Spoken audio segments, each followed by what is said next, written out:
So today I thought it'd be fun to make a video about how to make a planet with Vegas Pro. Yes, you can really do it with just a little bit of work. And here's kind of what you'll end up with right there.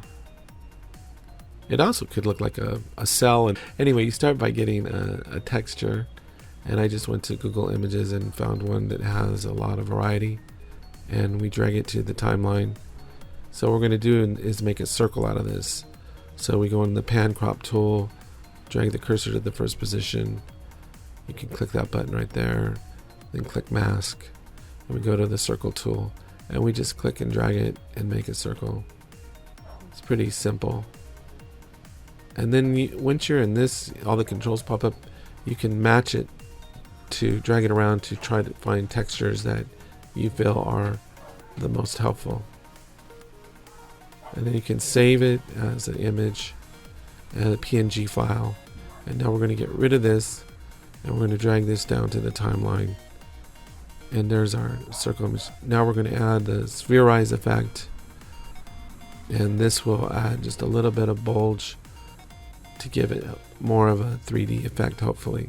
So that's too much, so we just drag that slider down. And right about there, just a touch of spherize, not a lot, just a little bit.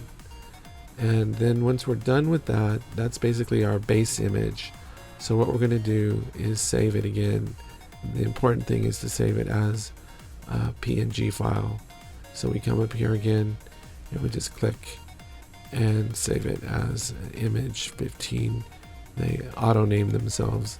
So we're going to delete that, and now we're going to drag this down, and this will be our base image. So what we're going to do now is simply duplicate this image.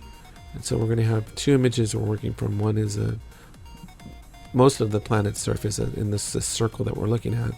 And then what we're going to do is we're going to create an edge around the entire planet. And this will help mask and create a sense of 3D and a corona's edge as well.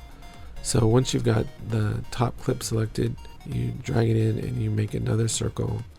And in this circle, we're just going to be masking out the edge of the planet, the very, very edge of the planet.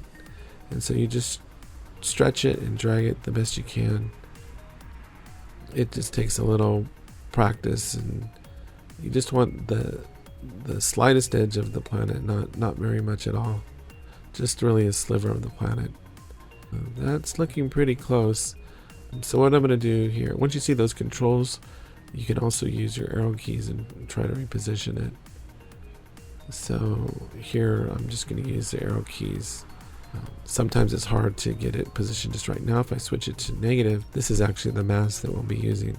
So what I'm going to do is I'm going to try to pull this up one more time to mask out most of the 99.99% of the planet except for the edge. And that's good right there. Now once that's done, we're going to go into feather type and select both, and then we're going to come down here and select the slider. That's too much. That's feathering way too much, so somewhere right about there looks about right to me. So this mask will give us control just over the edge. So now we've got our two images, the edge and most of the planet. So the next thing we're going to do is add the video effects that we're going to be using to make this try to sell the effect of a planet. So we go into light rays and lens flares, and you can see the effect already starting to have. And then we're going to just add light rays to the top one only. So the top one has light rays only, the bottom one has light rays and lens flare. So what I'm going to do right now is I'm going to turn off the light rays and the lens flare for the bottom clip so I can see more clearly what I'm doing. Now here under light rays, some of this is just artistic, completely creative. The direction of the light source affects how the rays fall. So in this case, we probably want to leave it centered. Otherwise it's going to look a little weird. And strength, sensitivity I usually put all the way up. And then strength I usually turn down. You can also adjust the color and pick a color that's a little more contrasty or adds a little more contrast. It all depends. It's a completely creative decision, whatever color you want to use. And that looks about right to me, just a slight corona around the planet. Now what we do is we go into the bottom clip, which controls most of the planet, light rays first. So let me drag lens flares behind that and turn on light rays. So now in light rays, this really is the one that controls the 3D effect. So we put sensitivity up, strength down. And what's really most important here is really the direction that the light source is coming from. And strength, again, I don't think you need very much strength, just a little bit. And then here's what really creates the 3D effect. First, we're going to drag the light source to the side. And then if I click bound radius, this creates a shadow that's falling over the planet. And it is the direction of the light source, where the light source is placed, that controls how the shadow is going to fall. Once you have that placed, then you drag the X and Y controls to get the shadow covering about half of the planet. It really is a shadow that's important. Feather kind of spreads things out and smooths things out, and blend controls the opacity of the entire effect. But you definitely want shadow over at least half the planet, because that's what makes it look like 3D, like a ball or a sphere. Without that shadow kind of wrapping around like that, you wouldn't have the 3D effect. Now the lens flare also helps out 3D effect because it creates a shifting light source over. So we just put up the intensity here. And what we're going to do is just add a slight animation to the lens flare by moving the light position. So I like to have the light position on the edge of the planet, and then I click animate. Now we're going to drag the cursor to the first position, or click that button to put it in the first position. And then what we're going to do is move it to the end of the clip, and right about there. And then we're going to just reposition this light source so that it's moving just a little bit along the lower edge. I think that having the light flare move along the bottom lower edge really just creates that subtle hint of 3D and accentuates the 3D illusion of 3D. So if I drag the cursor back, you can see the effect moving back and forth. So we just animate the light flare a little bit. So and again, you can tweak it to however you like it.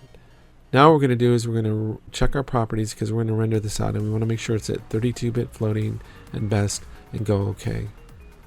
Now we're going to render this out in the highest quality setting, which is really the Sony XAVC intra-frame codec, and we're just going to call this, we can just call this pre-rendered. So we're trying to render it out without losing any quality. So now that's going to render out. Once it's rendered out, then we drag the MXF file to the timeline. We're very close to being done. So now we can just get rid of these clips because we don't need them anymore. And we're just going to drag this to the front of the track. And all we're going to do now is add a kind of dollying out motion and a little bit of turn to the planet. To do that, what we're going to do is we're going to go into what's called track motion. And if I play the animation right now, you can see the lens flare moving from right to left. So really what we want to do is turn the planet counterclockwise to that, so we make sure the frame is in the first position. And actually here, I'll just do this to show you, I'm actually turning with the lens flare. That doesn't accentuate the motion as much as if I turned it against the lens flare. But I'll show you this way first. And then at the same time, I'm going to pull out a little bit. Now I'm going to move the cursor to the end of the footage, which is, it's only about a 4 or 5 second clip. And now I'll pull out a little bit more, and then I'll turn the planet a little bit more. And that should be good. That should be good enough right there. So now I'm going to close out, and as far as I can tell, we're done.